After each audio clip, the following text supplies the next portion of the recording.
Salam değerli əziz izləyicilərimiz. Bu günləri Binən mərkəzdə sizin üçün paket Qubçalı 5 otaqlı evin çəkilişinə gəlmişik değerli dostlar. 2 mərtəbəli evdir.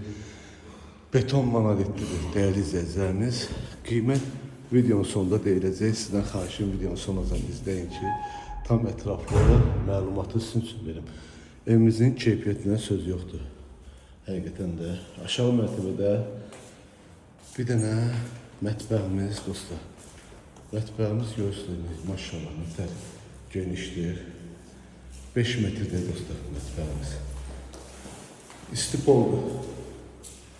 İstipoldur. İnşallah keçəyən aşağıdakı mərtəbədəki yataq otağınızı tanış edeyim. Bu bizim bir yataq otağımızdır. Burada bizim qonaq otağımız değerli dostlar. Qonaq otağımız da genişdir. Qiyməti münasib qiymətə deyilir. 2 sot yarımdadır. 5 otaqlı evdir. Bağ çiçeğinin yaxınlığında dostlar. 149 nömrə məktəbin yaxınlığında. Aşağı mərtəbənin sanitar və sanuzelidir. Aksesuarların kimi qoyuluqdur. Asma tavandır. Qalxarla 2-ci mərtəbəyə. Təbii ki, burada bizim kombi yeridir değerli dostlar. İstipon sistemidir, kombinin xətti, qaz xətti kimi hamısı çəkilibdir. Keçəyini inşallah qalxalım 2-ci mərtəbəyə. Evimiz beton monolitdir, bir növrəsi də betondur. Birinin ikinin arası da betondur. Yani beton monolit.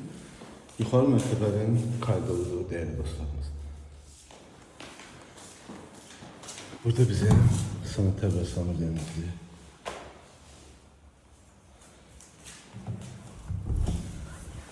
Bu hissədə bizim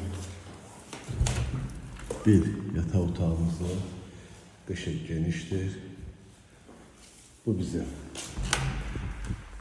yuxarıdakı 2-ci yataq otağımızdır. Otaqlarımız geri olmaz dostlar. Burada bizim 3-cü yataq otağımızdır yuxarıdakı. Dostlar, yəni kərpiç deyil, kubikdir. 2-ci mərtəbədə, 1-ci mərtəbədə kubiklə tikilibdir. Ağdaşlarla. Burada bizim balkonumuzdur dostlar.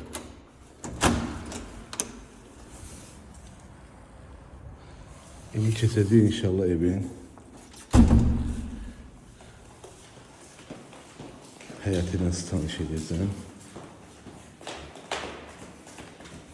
Değerli dostlar, evimizin torpağı da, evin de kupçası var. Yani ipotekaya yararlıdır.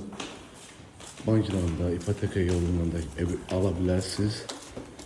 Evimiz 2 sot yarımdadır.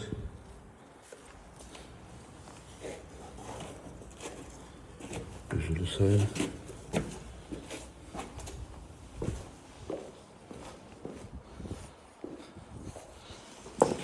Evimizin ön tarafını göstereyim. Jalüz kapıda gördüğünüz gibi ayrı noktada.